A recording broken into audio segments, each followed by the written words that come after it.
Le président de la République, Félix-Antoine Tshisekedi Tshilombo et son gouvernement poursuivent les efforts de la construction de la province du Kasaï oriental. Voilà le lancement ce 9 juillet 2023 des travaux de 14 km de routes urbaines à asphalter dans la ville d'Mbujimai.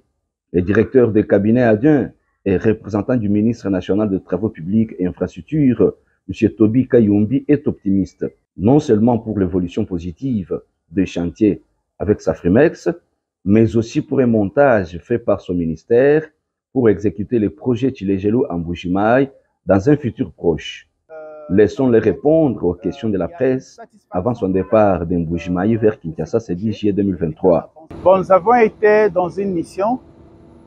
J'ai été dépêché par son Excellence, Monsieur le ministre d'État, ministre des Infrastructures et Travaux publics, Alexis Gisaro Moukouni, qui a été empêché pour d'autres tâches qui n'ont pas permis à ce qu'il soit ici.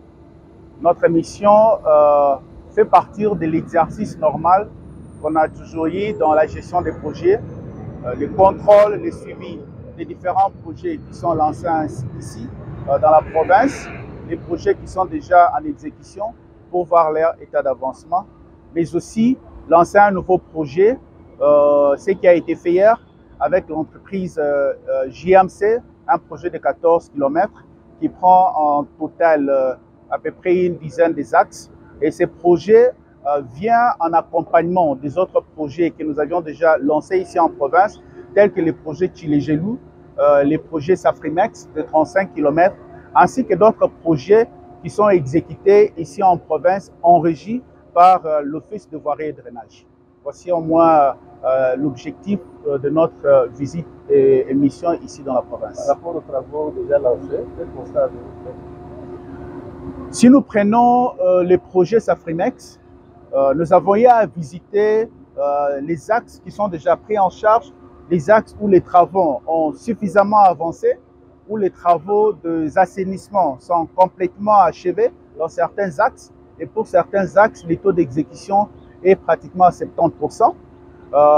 Il y a des axes où les travaux ont déjà dépassé le niveau de la couche de fondation et ils sont prêts même à entamer la couche de roulement en attendant que le bitume qui sont en train d'arriver. Et d'ailleurs, aujourd'hui même, sur le petit boulevard Cathédrale, je pense qu'ils vont commencer avec les travaux d'imprégnation. Safrimex, il y a une satisfaction totale de ces projets et d'état d'avancement pour lesquels nous nous disons d'ici la fin de cette année, nous aurons beaucoup plus de palpables en termes des ouvrages qui auront été construits. Être directeur de cabinet adjoint est un titre, une fonction que nous sommes en train d'assumer, mais je suis fils de cette province.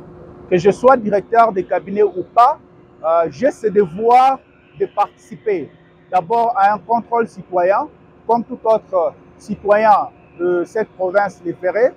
J'ai même lancé les mêmes cris d'interpellation lors du discours que j'ai prononcé hier lors du lancement des travaux avec JMC.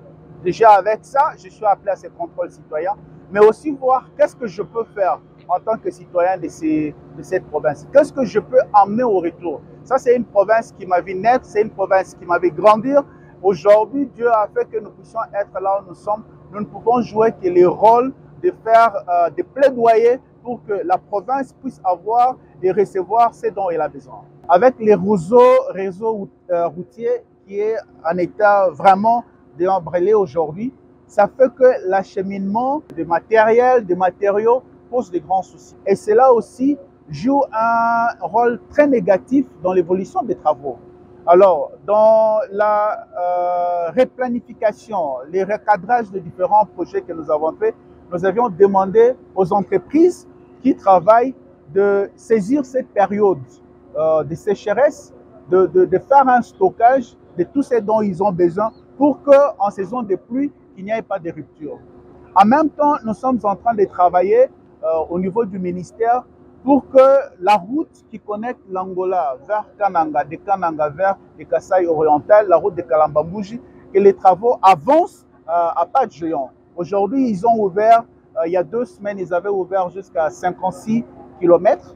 Et nous nous disons, ils vont aussi profiter de cette saison sèche pour accélérer avec les travaux enfin, Mbamouji, nous puissions être en mesure de ravitailler la province.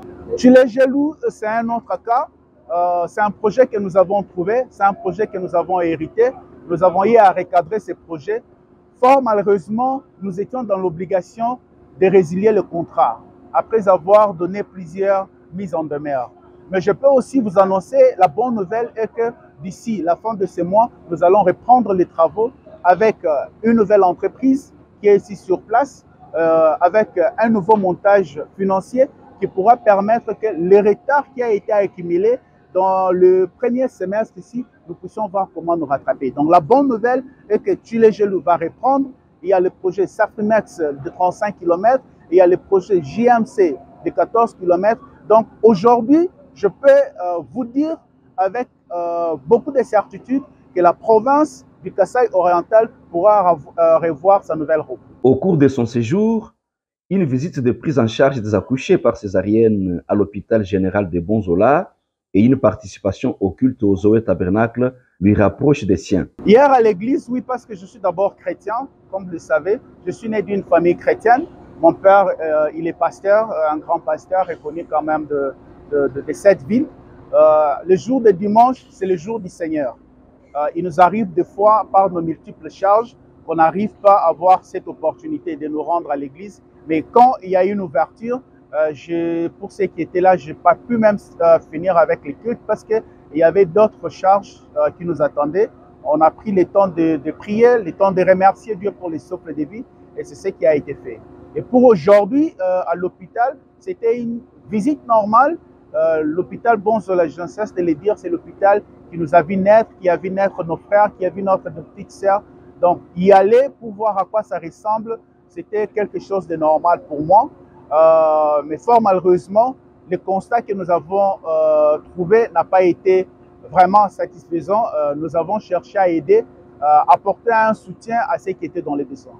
D'abord, l'acte que nous avons posé n'a rien à voir avec les élections.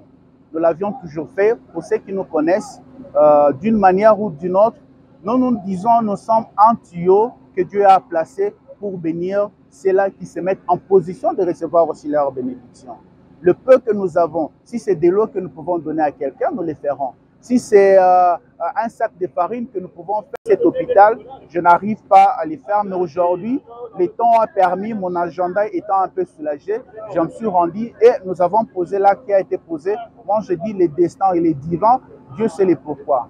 L'un des jeunes de l'UDPS Tshisekedi, Tobi Kayumbi, annonce sa candidature aux législatives nationales prochaines afin d'apporter sa part à l'édification du Kasaï oriental, province emploi aux multiples défis d'ordre social. Oui, je pense que je vais me présenter comme candidat dans cette province du Kasaï oriental parce qu'il y a beaucoup de défis à relever.